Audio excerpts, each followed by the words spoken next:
This is the Morning Boot Daily Tech News with the Root Access. Built for IT leaders, cloud engineers, security professionals, founders, and tech-curious listeners who want context, not hype. We created this because most tech headlines tell you what happened, but almost never why it matters. We cover what's happening in AI, cloud, security, and enterprise tech, and what it means for people running real systems. No fluff, just what shapes how we build, operate, secure, and scale. This is just clear, practical context for IT leaders, engineers, founders, and anyone who wants to stay sharp without wasting time. Think of this as your daily boot up for the tech world.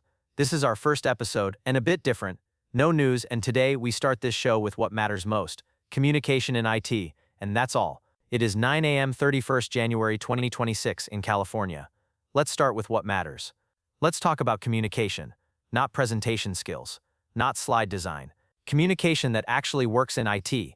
Because here's a widely accepted truth across engineering leadership, consulting, and executive management: most IT failures are not technical failures.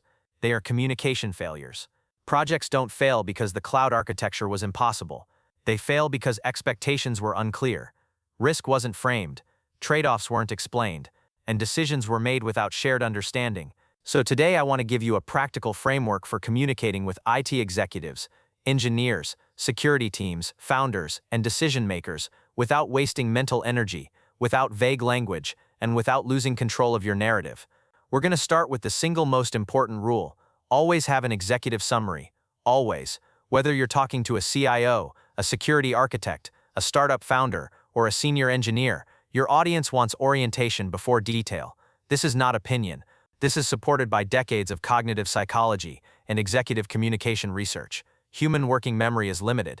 People need a mental map before they can evaluate details. That's why strong communicators use bluff, bottom line up front. The executive summary answers 3 questions immediately. What do you want me to know? Why does it matter? What do you want me to do? If you don't answer those in the first minute, your audience is already creating their own version, and it will not be as favorable as yours. A good executive summary also anticipates the next 5 questions your audience will ask, because experienced leaders do not listen passively. They listen forward. They're thinking, what's the impact? What's the risk? What are the options? What's the cost of doing nothing? And who owns this? If you don't answer those proactively, you lose control of the conversation. Now let's talk about audience. One of the biggest mistakes in IT communication is assuming technical accuracy equals effective communication. It doesn't. Effective communication starts with a simple discipline: who is your audience, and what do they care about right now? Executives care about outcomes, risk, cost, and timing. Engineers care about correctness, feasibility, and trade-offs. Security professionals care about threat models, exposure, and blast radius. Founders care about speed, differentiation, and survival.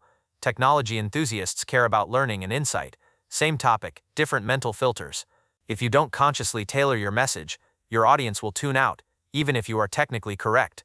Before any meeting, presentation, or document, ask yourself, what value does this add to my audience? What is important to them, not to me? What do I want them to know or do after this? What do they already know? And how do they prefer to consume information? This last one matters more than people admit. Some audiences want bullets, some want diagrams, some want a decision table, some want a one-page summary, and nothing else. Ignoring this is not being authentic, it is being inefficient. The motto is think more, do less. Now let's move into structure. A widely used, proven structure in consulting, engineering leadership, and executive decision-making looks like this. First, master your domain.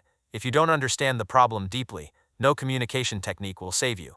Second, present the challenge clearly, not vaguely, not emotionally. State the problem in observable terms. Third, present options, not a single solution. This is critical. Leaders don't want to be sold or told what to do. They want to choose. For each option, articulate pros, cons, risks, trade-offs.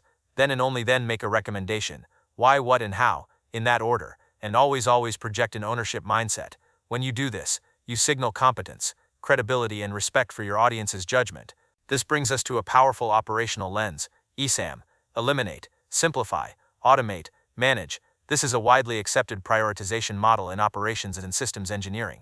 Before adding complexity, ask, can we eliminate this entirely?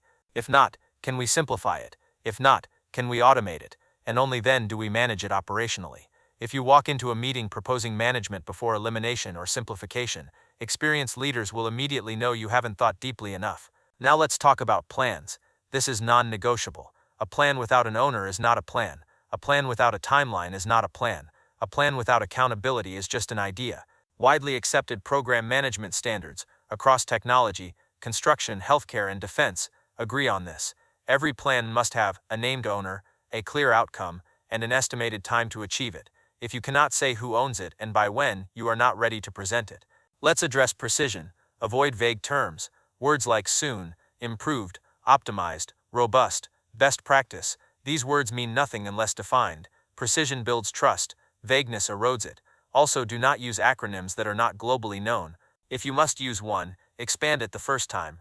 This is not dumbing things down. This is removing friction. Say more with fewer words. This is not about being short. It is about consuming less mental real estate. Great communicators respect cognitive load.